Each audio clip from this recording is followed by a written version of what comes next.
Selamat datang di Simis episode 5.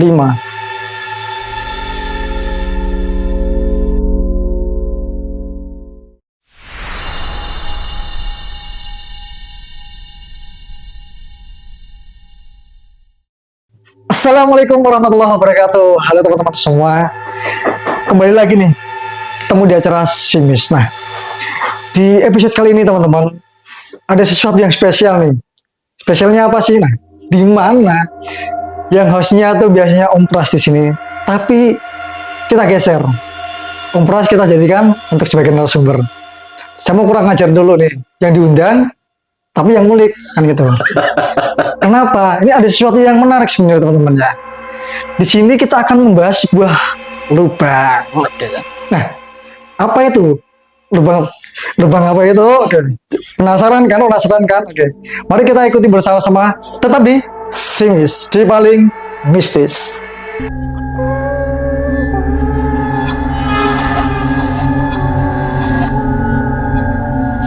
Assalamualaikum warahmatullahi wabarakatuh. Waalaikumsalam. Salaman dulu biar afdal ya. Nah, ini sing diundang kurang ajar kayaknya. Yang punya acara malah dijadikan narasumber nih teman-teman. Iya. Nah, ini mohon maaf Om Pras nih. Iya. Saya pernah dengar kisah nih tentang Om Pras yang bikin saya tuh penasaran, pengen ngerti, pengen kepo gitu loh. Tentang sebuah lubang nih, sebuah lubang. Nah, tapi teman-teman, ini bukan lubang yang ya gitu ya, tapi mohon maaf, ini ada lubang kematian. Oke. Nah, tentang lubang kematian ini, itu definisinya apa sih? Nah, mari kita kulik bersama-sama. Gimana sih Om? Kok sampai ada kisah tentang lubang kematian itu? Terus di mana kejadiannya dan bagaimana kejadiannya seperti itu? Iya, mungkin jadi bisa diceritakan. Awal bulannya itu kisah ini di luar Pulau Jawa ya, di luar Pulau Jawa. Terus yang mana itu di situ ada kelompok masyarakat yang sehari-harinya bekerja di kebun atau bertani atau bercocok tanam, kan itu. Jadi awal mulanya mereka itu bercocok tanam, ada yang menanam padi, ada yang menanam sayuran dan lain sebagainya, kebun karet juga ada gitu. Nah di sana itu warga masyarakat itu pagi berangkat, nanti sore ada yang pulang, pagi lagi berangkat lagi, sore ada yang pulang. Jadi perjalanan mereka berkebun dan bertani ini kan sudah bertahun-tahun, dan ada juga masyarakat yang nomaden. Nah, jadi berpindah-pindah dari satu tempat ke tempat yang lain, tapi tetap sama, mereka itu bercocok tanam. Nah, dalam perjalanan mereka bercocok tanam ini kan ada satu daerah yang mungkin mereka itu memang ada hal-hal aneh atau hal-hal mistis ya, yang mana mereka itu tidak memahami dari awal. Jadi begitu mereka pagi berangkat, itu ada yang rombongan, ada yang masing-masing gitu. Yeah. Nah di situ dalam perjalanan mereka itu selalu bercanda tawa. Awalnya itu bercanda tawa, terus yo seneng lah. Apalagi mereka juga hasil panennya juga melimpah, entah padinya, entah sayurnya itu. Jadi mereka senang, terus selalu berpindah, dan mereka menjadikan lahan itu lahan produktif, lahan yang bisa dinikmati dari sisi penghasilan, karena mereka di situ semua bisa dibilang itu 90% itu petani. Itu petani. Nah, jadi dari tempat yang satu ke tempat yang lain itu awalnya itu mereka tidak tahu. Awalnya mereka tidak tahu ada kejadian dan sebagainya.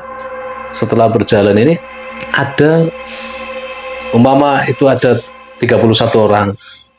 Lagu ini giliran pulang tinggal 30 gitu loh. Loh, ini mana yang satu, siapa yang dada? Itu mereka itu beberapa kali mengalami hal yang sama. Terus akhirnya mereka dari jumlah total sekian itu makin hari berkurang. Tapi mereka mencoba lagi nih, mutar lagi, tahun berikutnya ini kan berpindah lagi nih. berpindah lagi. Jadi mereka kejadian itu belum menyadari ini sebenarnya ada apa, fenomena apa kan belum tahu gitu. Tetap mereka berjalan. Tapi manakala pindah ke area tadi, itu pasti nanti ada yang nggak pulang lagi. Gitu. Itu mohon maaf hilang atau gimana Om itu? Ya jadi bisa dibilang kayak hilang lah. Awalnya kan mereka, loh, kok kalau berkebun di daerah sini pasti orang kita selalu ada yang kurang gitu. Ada yang kurang ini gimana gitu. Nah, mereka mencoba pindah lagi, jangan berkebun di situ gitu. Kalau di luar itu mereka ada lagi. Mereka kalau mama 20 orang ya 20 orang gitu loh. Ini di tempat lain berarti tidak ada terjadi kejadian yang seperti itu. Tapi begitu nanti balik lagi ke daerah situ, pasti ada yang seperti itu. Itu awal mulanya seperti itu. Terus Jadi, kalau boleh tahu nih, itu di daerah mana Om? itu masih di apa namanya wilayah Kalimantan, masuknya kayak Borneo lah. Borneo. Iya kan, kayak Malaysia, Brunei itu juga masuk lah gitu. Itu karena mungkin melanggar hukum adat atau gimana sih? Atau mungkin ada sesuatu yang dianggap bagaimana gitu, harus mengikuti adatnya seperti ini, nggak boleh begini atau gimana gitu? Iya, kalau dari awal mereka kan sudah patuh dengan hukum adat ya. Sampai hari ini di sana kan ada DKM, ada DAD, Dewan Adat Dayak, Dewan Adat Melayu, dan lain sebagainya. Mereka itu masih taat dengan hukum-hukum adat kan gitu. Tapi yang ini, kisah ini berbeda. Jadi anggap ada 10 tempat lah gitu, tempat mereka berkebun. Tapi nanti kalau di tempat lain itu tidak terjadi. Satu nanti motor itu. Begitu balik lagi di situ pasti ada yang seperti itu. Jadi masyarakat ini dibuat bodoh, dibuat bingung gitu. Ada apa ini daerah sini gitu. Nah, akhirnya setelah beberapa kali kejadian itu masyarakat ini mencoba. Ini kan besok tahun depan ini kan sudah mulai lagi di sana gitu loh. Sudah mulai bercocok tanam lagi di sana gitu. Nah, mereka kan takut. Biasa kalau bercocok tanam di sana nanti ada satu lagi yang hilang. Nah, ini. Jadi mereka mulai berpikir bagaimana bercocok tanam di sana dengan nyaman, dengan aman, dengan penghasilan yang pantas, yang layak, tapi tanpa harus ada korban. Jadi mulai menerka, mencari, menyusun strategi. Itu seperti itu. Terus untuk yang hilang sendiri itu sempat dicari terus ditemukan atau memang nggak pernah ditemukan sampai sekarang? Itu awalnya mereka itu tetap dicari tapi tidak ketemu. Awalnya dicari tidak ketemu. Tapi dengan adanya perputaran waktu ini kan kembali lagi. Di sini terjadi lagi seperti ini kan gitu. Jadi menerka, mencoba mencari-cari seperti. Nah, terus apa namanya? Jadi kenapa sampai dikatakan lubang kematian? Sejarahnya dari situ. Iya, awal mulanya kan dari kita itu. Kenapa sih kalau daerah sini kok selalu ada yang hilang, selalu ada yang nggak pulang, terus nggak tahu di mana. Jadi itu awal mulanya di situ. Gitu. Jadi mereka itu mencoba mencari. Ini kok kalau daerah sini kok seperti ini, kenapa gitu lah. Ini mereka sudah mulai bertanya kenapa dan ada apa. Gitu. Untuk sebabnya ketemu nggak kenapa dan sebabnya itu kenapa gitu.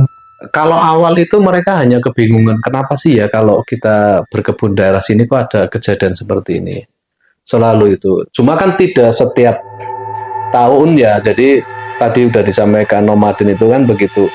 Tahun ini berkebun di sini, nanti tahun depan di sana, di sana, di sana. Nah, nanti tahun berikutnya kan balik lagi ke sini. Nah, ini yang lamanya waktu sehingga itu belum ketemu sebabnya apa. Jadi untuk sampai sekarang apa masih terjadi seperti itu atau udah? Kalau sekarang enggak. Kalau sekarang enggak. Jadi dengan adanya perjalanan itu sudah seperti itu kan akhirnya terjadi masyarakat itu berpikir ini kita harus mencari penyebabnya apa. Jadi pas mulai bercocok tanam di situ lagi, mereka berapa orang itu didata. Setelah didata itu ada kejadian kok satu ndak ada gitu di area itu, satu orang ini kok ndak ada namanya ini gitu. Jadi dicari. Setelah dicari itu mereka itu menemukan ternyata mereka itu tertelungkup di ada lubang gitu kecil gitu, tapi wajah itu menelungkup melihat ke dalam lubang itu. Jadi dari yang dulu sampai yang terakhir tuh di situ semua kumpul jadi satu. Iya di situ. Cuma kan awalnya enggak tahu. Jadi setelah itu di situ, nah ini kan kita bingung juga. Tapi begitu ada yang melihat lagi di situ, itu juga meninggal. Gitu, meninggal lagi di situ. Nah itu mereka sudah mulai paham, oh berarti kalau yang hilang meninggalnya di sini. Terus untuk lubang itu sendiri akhirnya ditutup atau gimana? Ya kisah itu kan tidak sesederhana itu ya. Sebenarnya itu karena sudah banyak korban dan sering terjadi seperti itu, akhirnya masyarakat kan berpikir, karena siapapun yang datang melihat ke lubang itu, mereka akan meninggal gitu, meninggal dengan sendirinya. Nah kejadian alam seperti ini kan mungkin di tempat lain tidak ada, tapi mereka itu dengan pemikiran yang polos kan, mereka bagaimana orang itu tidak mati sia-sia di situ. Itu jadi akhirnya itu ditutuplah lubang itu, yang awalnya itu setiap melihat meninggal, akhirnya itu lubang itu ditutup pakai kayak batu besar itu ditutup di situ, terus diuruk juga dengan tanah biar enggak ada orang yang bisa melihat lagi. Jadi tanpa ritual adat ya Om ya? Itu enggak ada ritual, karena awal mula itu mereka di ritual pun sudah enggak masuk lagi, karena ritual tetap terjadi. Jadi akhirnya hanya ditutup dengan batu itu. Menurut Om Pras sendiri nih, itu ada kaitannya dengan magic atau mungkin dulu pernah ada suatu ritual tertentu, atau kejadian memang dari asalnya penembus itu, atau gimana ya? Untuk Om Pras sendiri nih tanggapan apa? Kalau kita itu melihat mungkin ada dua sisi ya, sisi spiritual maupun sisi dunia nyata ya. Kalau sisi spiritual mungkin bisa juga terkait dengan dunia mistis ya. Entah itu makhluk astral ataupun dunia lain, dimensi lain, itu bisa seperti itu. Tapi di zaman yang serba modern ini kan semuanya bisa terjadi dan bisa dilogikakan. Suatu contoh, ini kalau yang tadi spiritual, secara spiritual kan makhluk-makhluk astral di luar alam kita, alam gaib lah kan gitu. Ya.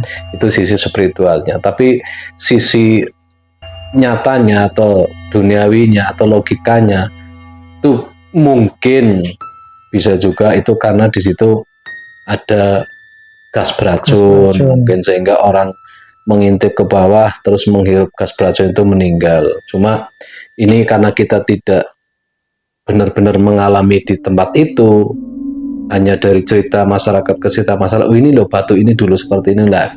Kita kan hanya menerka atau menebak. Jadi bisa juga karena makhluk atau dunia lain, bisa juga karena tadi entah itu gas beracun atau udara beracun atau apa kan kita nggak tahu. Ngomong-ngomong soal astral dan dimensi lain nih, ada kemungkinan nggak mungkin dulunya pernah di daerah situ pernah ada ritual atau gimana? Ya kalau di ritual itu kan daerah sana kan memang ada ritual, semuanya ada. Jadi kalau di sana itu bisa dinamakan, ada yang menyampaikan mudas. Kalau orang Jawa itu kan selamatan kan gitu. Itu mudas pasti dilakukan. Sebelum mereka bercocok tanam itu pasti mudas dulu. Jadi ritual dulu lah. Ritual yang mereka yakini dengan bahasa mereka, dengan cara-cara mereka. Begitu juga kayak orang Jawa itu juga mau bercocok tanam juga ada hitungannya. Kan sebenarnya sama dengan kondisi. Hampir kayak sesajen gitu ya Om? Iya, ya kurang lebih sesajen yang dikasih doa-doa. Jadi mereka di samping sesajen juga mereka ada doa-doa. Gitu. Oke teman-teman, cukup menarik nih tentang lubang kematian ini. Kok bisa gitu ya? Nah, ada satu lagi nih yang membuat saya penasaran. untuk korban-korban itu sendiri yang dari awal sampai yang terakhir itu akhirnya apa namanya membusuk atau masih dalam keadaan utuh seperti itu. Jadi mereka padanya itu masuk sekalian di lubang itu. Tapi dalam kondisi utuh atau Utuh, dalam kondisi utuh. berarti tidak membusuk ya teman-teman. Berarti ada sesuatu yang bisa membuat awet kayak diformalin kayak. Iya, iya. Jadi semuanya itu dengan kondisi utuh dan mereka itu tidak pada akhirnya mereka itu dikubur lah. Ada yang dikubur juga kan gitu. Itu seperti itu. Kalau di tempat lain kan ini seperti ini Om. Kalau misal ada dari pendatang nih, nggak tahu dari situ, biasanya kalau orang awam atau orang Jawa mungkin dari kalau orang lain ke tempat pinggir, kok jadi tebal kan biasanya gitu. Itu kalau dari cerita lubang kematian itu sendiri, kebanyakan dari orang luar daerah situ atau pribumi daerah situ. Ya tadi di awal kisah itu kan mereka kan nomaden ya, jadi itu kan bentuk hutan, tapi bentuk hutan itu untuk cocok tanam loh, gitu. Jadi orang ini ya selalu berpindah, bukan orang kampung situ karena di situ tidak ada kampung, gitu. Tapi karena mereka sudah bercocok tanam di situ, merasa orang itu milik situ, gitu. Itu seperti itu. Luar biasa teman-teman ya, sebuah cerita dan pengalaman yang unik tentang lubang kematian. Nah, untuk Om Pras sendiri nih, kalau menurut Om Pras sendiri, kira-kira suatu saat atau mungkin entah kapan, kan kita nggak tahu nih, mungkin ada sesuatu atau mungkin apa namanya kalau orang bilang arkeolog atau apa segala macam yang kebetulan menemukan lubang itu, kira-kira apa yang bakalan terjadi? Ya kembali lagi, kalau itu kejadian alam ya, termasuk kayak gas alam, gas beracun, yaitu arkeolog tadi harus berpikir cerdas. Maksudnya berpikir cerdas itu ada ndak resiko yang harus ditanggung. Seandainya nanti membuka batu itu dan sebagainya, walaupun itu kisah tapi itu bisa menjadi kenyataan. Contoh kayak Lapindo Berantas ini, kenapa kok dia itu menyembur terus kemana-mana, ini kan satu kejadian alam yang memang manusia sendiri yang sebenarnya sudah merusaknya. Begitu juga dengan lubang kematian ini, kan kita tidak tahu awal mulanya ada lubang dan sebagainya, sehingga kita tahunya ada korban. Dulu ada apa kan kita tidak tahu. Nah kalau memang itu gas beracun, si arkeolog tadi ya juga berarti harus berpikir bagaimana kita bisa membuktikan itu ada apa, tapi dengan selamat, tanpa harus ada resiko. Jadi untuk lubangnya sendiri tuh besarnya kira-kira seberapa? Atau mungkin Ya, berapa diameternya atau kalau kedalamannya tidak berapa? begitu Gitu. besar sih ya, mungkin sekitar 1 meteran lah. Gitu. Itu untuk dalamnya, Oh kalau dalamnya dalam gitu. ini apa ada kemungkinan digali sama jin kali ya? Oke teman-teman, selain lubang kematian nih, kira-kira ada pengalaman apa lagi sih Om di apa namanya Kalimantan itu? Ya kalau bicara pengalaman kita tidak ada habisnya ya, karena kita berjalan itu kan mungkin lebih dari 20 atau 30 tahun. Jadi kalau bicara pengalaman mungkin dibahas 1 hari atau 1 bulan pun tidak selesai, banyak kan gitu. Oke teman-teman, itulah tadi cerita dari Om Pras, host yang tak geser dulu nih jadi narasumber kan gitu ya. Nggak apa-apa, kurang ajar dikit lah ya.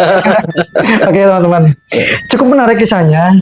Sekilas tentang lubang kematian, mungkin teman-teman yang ada di daerah Kalimantan, di Borneo, atau sekitarnya yang melihat tayangan ini, atau yang mungkin pernah mendengar, atau bahkan dari keluarganya pernah apa namanya menjadi korban dari lubang kematian ini, bolehlah silakan komen-komen, di share, atau mungkin kita berbagi cerita, berbagi pengalaman. Dan juga nih teman-teman, kalau misal ada teman-teman yang ingin kisahnya diceritakan di Simis, nanti bisa dihubungi lewat kontak yang di bawah atau mungkin dari email yang akan ditulis oleh admin. Oke teman-teman, saya Surya Utama, host pengganti dari Om Pras. Untuk selanjutnya kita akan bertemu lagi di Simis, si paling mistis dengan kisah yang tidak akan kalah menariknya. Tetap di Simis, si paling mistis